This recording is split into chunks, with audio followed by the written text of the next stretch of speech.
In 1637, the city of Boston annexed several of the islands of Boston Harbor, which eventually became the neighborhood of East Boston. These islands remained largely uninhabited for almost 2 centuries, being used mainly to provide timber and firewood for the citizens of Boston and as grazing pastures for their cattle. In the early 1800s, Boston was bursting at the seams, and East Boston was a logical and convenient solution to the overcrowding problem. Because of its proximity to the city and its unique location northeast of the Boston Peninsula, it evolved into a transportation hub serving the North Shore towns of Lynn, Salem, and beyond. Several investors, who had purchased most of the land on the islands in the early 1830s, formed a company called the East Boston Company. They laid out plans for the neighborhood and began selling parcels for development. Within a decade, East Boston became a center of commerce and most notably a center of shipbuilding in New England. In 1840, Cunard began regular transatlantic steamship service between Liverpool, Halifax, and Boston, with its Boston terminal located in East Boston. This necessitated the construction of a grand hotel in nearby Maverick Square. It was known as the Maverick House. In September of 1860, the Suffolk Railroad Company began using horse carts in East Boston, similar to the ones shown here, that traveled to Scully Square in Boston via a ferry that departed from the end of Lewis Street. East Boston Tunnel construction. In 1868, a charter was granted to build a cross-harbor bridge from East Boston to Boston proper, but the idea was abandoned when the Department of the Navy objected to the plan, fearing that it would restrict travel of ships entering and leaving the Charlestown Navy Yard. In June of 1891, a state-sponsored Rapid Transit Commission published a study examining freight and passenger traffic in the greater Boston area. And in 1894, two entities were created. They were the Boston Transit Commission, chartered with building rapid transit infrastructure, and the Boston Elevated Railway, chartered with operating that rapid transit system. Various routes had been proposed from time to time for a tunnel to East Boston. To determine the best route would require an elaborate and extended study and discussion. The primary route being considered included an open incline, a ramp, from a point on Hanover Street. Descending at a rate of 5% from the end of the open incline, a double-track subway would be built by open trench excavation. Then a double-tube structure, each tube being 12 feet wide and 16 feet high on the inside, would pass under the harbor. This portion would be built by dredging and putting the tubes in sections about 50 feet in length, like that used building the Metropolitan's main sewer under Shirley Gut. The top of each tube between the harbor lines would be 35 feet or more below low water. On the East Boston side, the tunnel would terminate in an open incline at Maverick Square with an ascending grade of about 5%. The grades and methods of construction being similar to that on the Boston side. In 1897, the Boston Transit Commission sponsored the Act of 1897 that authorized the construction of a tunnel for trolley cars between Maverick Square, East Boston, and Court Street, Boston, extending under Lewis Street, the Harbor, State Street, and Court Street, with way stations at Atlantic Avenue and the Old State House. The Old State House station was later renamed Devonshire. In September 1898, Tremont Street Subway opened. It was the first subway in the country, and it connected 5 stations: Boylston, Park Street, Scully Square, Adams Square, and Haymarket. In May of 1900, the East Boston Tunnel construction started. The Boston Transit Commission and the Boston Elevated Railway haggled over tunnel dimensions and the terminal location. The Boston Transit Commission wanted the tunnel to be a trolley tunnel that terminated at Court Street with the pedestrian connection to Scully Square Station, and the Boston Elevated Railway wanted it to be a rapid transit tunnel that connected with the Tremont Street subway. Many test borings were made along the route under the harbor to determine what type of soil would be encountered. Based on the findings and studies made of similar tunnels in the United States and in Europe, it was determined that the best solution would be to build a concrete tunnel using a tunneling shield and compressed air. As a result, the construction work under the harbor was performed under pressure using the shield method. This view of the Maverick Square is taken around 1900, before the construction of the tunnel began. It's taken looking towards Lewis Street.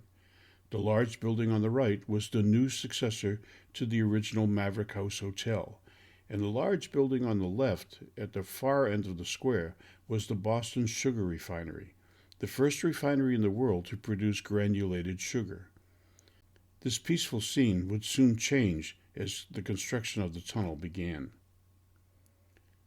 The next few photos show the construction of the incline.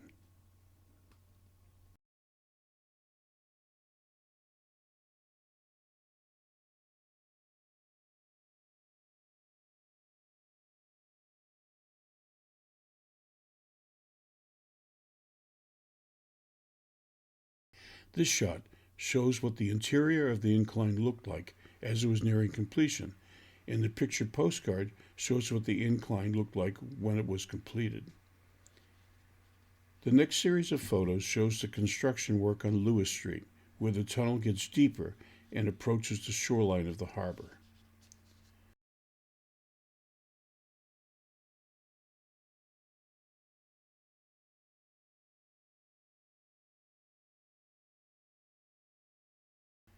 Here are two views of the shields that were used to construct various portions of the tunnel. This was the shield that was used on the section of the tunnel between Summer Street and the shore of the harbor. And this was the shield that was used on the portion of the tunnel under the harbor. Shown here is a view of the airlock that was used to maintain high pressure in the tunnel during its construction. The construction of the old State House, or Devonshire Station, required modifications to the old State House building, and the relocation of much of the infrastructure beneath the surface of State and Devonshire streets is shown in these plans. Here's a view of the interior of Devonshire Station shortly after it was completed. Notice the low platforms, indicating that it was constructed to accommodate streetcar service rather than rapid transit service. You may also notice as you look down the tunnel past the station that there is no evidence of a station at Atlantic Avenue. That station would not open for over a year. The tunnel terminated at Court Street. Note that there is only a single track here. Cars would stop here and passengers would disembark and either exit to the street outside the old City Hall, or they would walk through the underground passage seen on the left in this view to Scully Square, where they would board a Tremont Street subway trolley. The car would then reverse its direction and proceed back to East Boston and the North Shore, hence the designation terminal as opposed to a station. Atlantic Avenue Station. The Atlantic Avenue Station opened April 5th of 1906, 16 months after the East Boston Tunnel began service. Several factors contributed to the delays. The first was the complexity of building a station at such a depth under an existing elevated railway. The second reason was the need to construct a head house that included elevators and a bridge to connect the two lines. 4 large elevators were provided to take passengers from the platform level of the tunnel to the street, as well as to the level of the State Street station of the Atlantic Avenue elevated line. A bridge was also installed from the head house of the Atlantic Avenue station of the East Boston Tunnel to the elevated line station. These elevators were unique in that they did not rise vertically as the usual elevator does. On account of the narrowness, of the station located in the middle of State Street, the upper ends of the elevator wells had to be built closer together at the top than at the bottom. This was accomplished by curving the wells inward from the bottom to the top.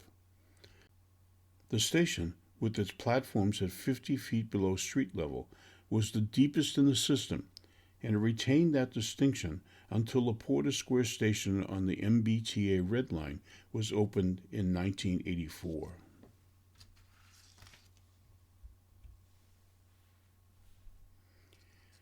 Cambridge Street Extension. On November 29, 1912, construction began on the extension of the East Boston Tunnel to a portal on Cambridge Street. The extension, which connected the trolley lines on the north side of the harbor with those in the city and those on the south side of the harbor, included the creation of stations at Scully Square and Bowden Street. On November 15, 1914, the Court Street Station was abandoned, and on March 17 of 1916, the service was extended to the Cambridge Street portal. Scully Square under and Bowden stations opened, which provided service from the North Shore communities to Harvard Square and beyond. This extension and the portal on Cambridge Street later proved to be very important in the evolution of the East Boston Tunnel.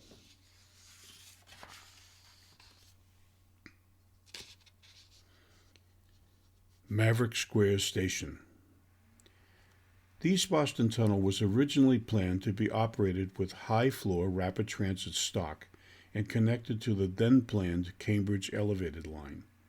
When that plan was dropped in 1903 due to a disagreement between the Boston Transit Commission and the Boston Elevated Railway, the stations were built for streetcars with low platforms. In 1920, the Boston Elevated Railway proposed extending the tunnel to Central Square, with a possible extension to Chelsea, but the Boston Transit Commission proposed extending the tunnel to Day Square and connecting it with the narrow gauge Boston, Revere, and Lynn Railroad. On August 30, 1921, a compromise plan was adopted to convert the East Boston Tunnel to rapid transit with a transfer station at Maverick Square. The transfer station design was very elaborate for its time, and the East Boston Tunnel remained in service during the entire time it was being constructed.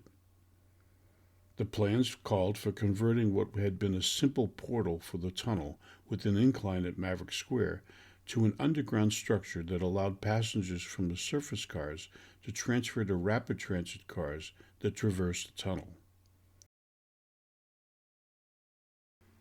Looking at the plans for the Lewis Street end of the station, we can see how the streetcar track, shown as the surface car track in this plan, rises up at the end of the station and loops around over the original tunnel, allowing the streetcars to reverse direction and return to the incline and onto the street.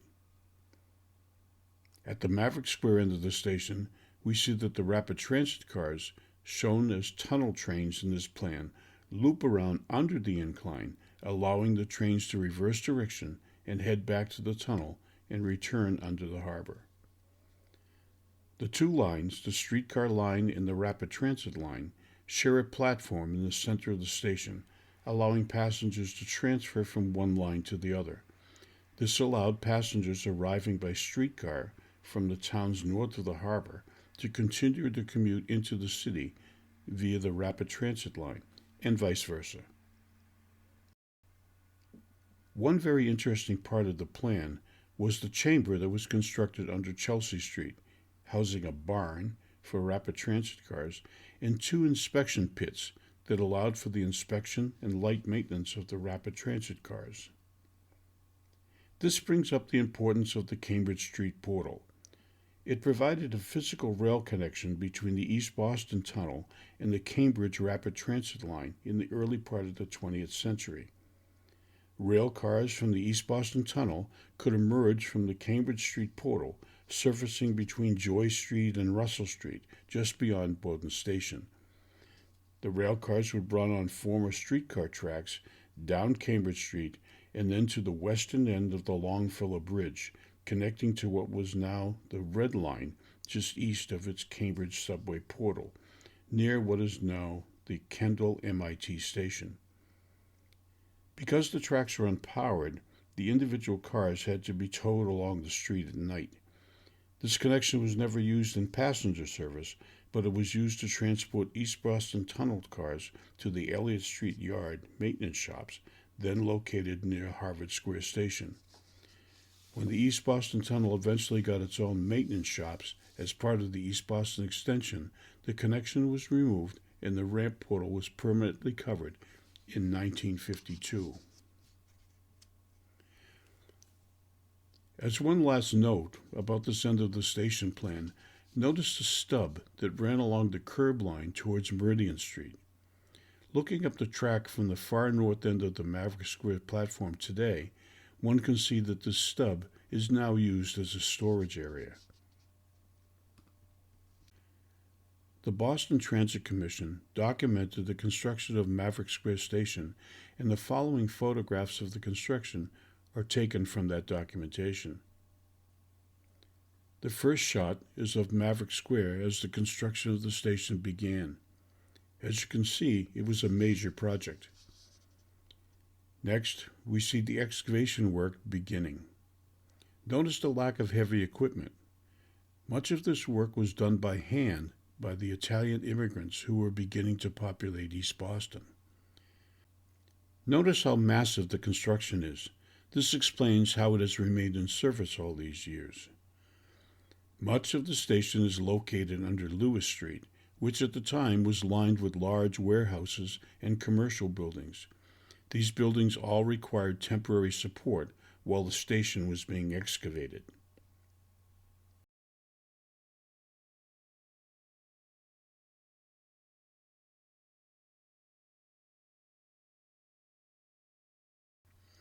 The construction of the station required that sections of the tunnel be demolished.